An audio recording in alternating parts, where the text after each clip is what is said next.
নমস্কার বন্ধুরা, সবাইকে শুভ সকালের অনেক অনেক শুভেচ্ছা। শুভ বিবাহের আজকের পর্বের রিভিউ নিয়ে আমি চলে এসেছি তোমাদের সামনে। তাহলে চলো আজকে আমরা দেখে নিই যে আজকের পর্বে কী হতে চলেছে। তো সুধা তো খুব চেষ্টা করছে যে কিভাবে এই ঘর থেকে বেরোনো যায়, আর সেই ঘরে তো তেজ আর ঠাম্মির ছবি দেখতে পেয়েছে। তুহিনার ফোনে কিন্তু বারবার করে ফোন আসছে অনিমেষের। বলছে এই গাধাটা বারবার করে ফোন করছে, কী যে করি। আর বলছে এই সার্থকটাও যে কোথায় গেল দেখার জন্য কিন্তু বাইরে চলে যায়। আর এদিকে সুধা তখন ওঠে আস্তে আস্তে, তার হাতে কোনো বাঁধনও নেই। এবার উঠে বলছে যে আমি কোথায়, জল জল করছে সমানে যে জল খাবে, কিন্তু জল কোথাও খুঁজে পাচ্ছে না। তখন সামনে একটা বোতল দেখতে পেয়েছে, কিন্তু সেখানেও জল নেই। এবার তো উঠেছে আস্তে আস্তে করে, আর ঠাম্মি আর তেজের ছবি দেখতে পেয়ে বলছে যে এটা কোন জায়গা, তাহলে কি এটা বসু মল্লিকদের বাড়ি? তখনই জানলা দিয়ে হেল্প হেল্প করে চিৎকার করতে করতেই পাশে একটা ঘন্টার আওয়াজ শুনতে পাচ্ছে। এটা সেই ঘন্টার আওয়াজ যখন তারা দেশের বাড়িতে এসেছিল, তখনও কিন্তু এই ঘন্টার আওয়াজটা তারা পেয়েছিল। তখন সুধার মনে পড়েছে এটা তো সেই আওয়াজ। তাহলে কি আমি বসু মল্লিকদের দেশের বাড়িতে আছি? তাহলে আমি তো এই জায়গাটা কখনো দেখিনি। তাহলে এটা কি বাগান বাড়ির দিকের আউট হাউস? তার মানে বসু মল্লিক বাড়ির দেশের যে বাড়ি সেখানকার আউট হাউসে ওরা আমাকে বন্দি করে রেখেছে। এটা বুঝে যায় সুধা। ওদিকে দেখা যাচ্ছে যে তুহিনা অনিমেষের কাছে পৌঁছেছে। অনিমেষ একটা গাড়িতে বসে আছে, সেই গাড়িতে তুহিনাও বসে আছে। বলছে যে কি ব্যাপার বলো তো, তোমার কোনো খোঁজ পাওয়া যাচ্ছে না।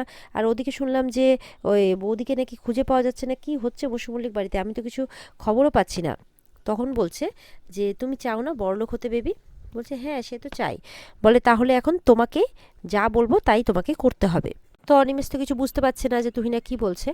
তো এবার তারা যখন গাড়িতে বসে কথা বলছে, তো সেখান দিয়ে কিন্তু ফন্টে যাচ্ছে। ফন্টে বলছে এরকম একটা নির্জন জায়গায় নস্কর পল্লীতে এই গাড়ি থেমে আছে, মানে নিশ্চয়ই কোনো ব্যাপার আছে। তখন গাড়িটার মধ্যে কে আছে এটা দেখার জন্য গাড়িটার সামনে গিয়ে দাঁড়িয়ে পড়ে, আর সেলফি তোলার বাহানায় ক্যামেরাতে ছবি তোলার চেষ্টা করছে। তুহিনা কিন্তু ব্যাপারটা ফলো করে। তখন তুহিনা ড্রাইভারকে বলছে যে চলুন এখান থেকে, তাড়াতাড়ি চলুন, বলে তারা গাড়িটা নিয়ে বেরিয়ে যায়। এদিকে ফন্টে তো দেখে নেয় যে তুহিনার গাড়ি এটা।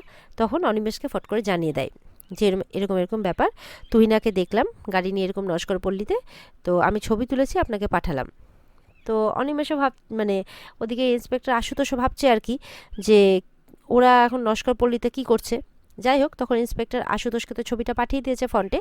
এবার আশুতোষ কিন্তু তেজকে ফোন করে থানাতে ডাকছে, আপনি তাড়াতাড়ি আসুন। আর আমরা রেশমির কিছু বন্ধুবান্ধবকে ডেকেছি এখানে, তো আমি চাই যে ওর বন্ধুবান্ধবের সাথে কথাটা আমি আপনার সামনেই বলবো। তেজ বলছে ঠিক আছে আমি এক্ষুনি আসছি। বেরোনোর সময় দেখছে যে সুধার জেঠি আর অদিতি গিয়ে হাজির তাদের বাড়িতে। বলছে আপনারা আমাদের কোনো কিছু জানানোর প্রয়োজন মনে করছেন না? আমাদেরকে তো জানাবেন, আমাদের বাড়ির মেয়ের এরকম অবস্থা, দিয়ে কান্নাকাটি নাটক বাহানা শুরু করে দিয়েছে। তো তারা তো বলছে নিশ্চয়ই এই সার্থকটা জেল থেকে বেরিয়েছে, ওই নিয়ে গেছে। ওর তো সুধার উপরে নজর, এখনও তো ভুলতে পারেনি, না জানে সুধার সাথে কি কি করছে বাগে পেয়ে।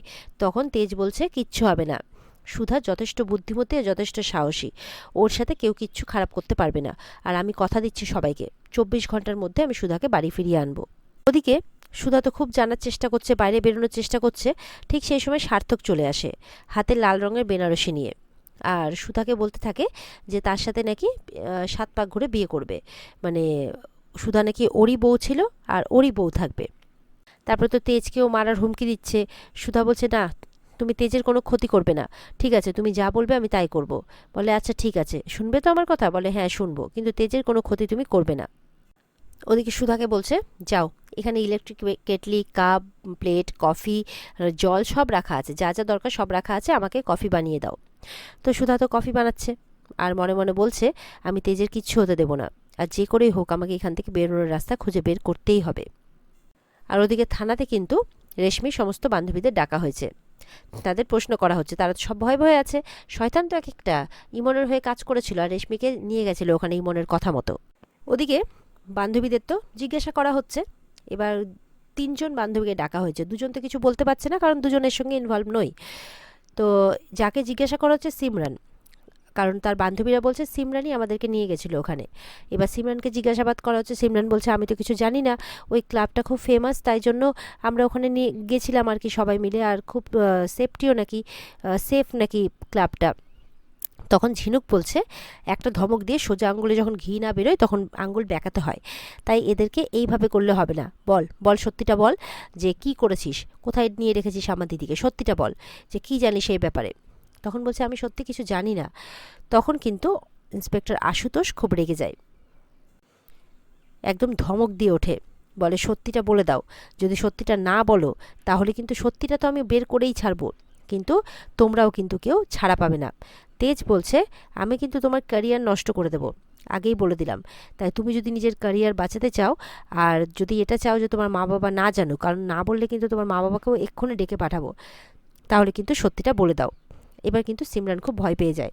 সিমরান বলছে, বলছি বলছি আমি সবটা বলছি।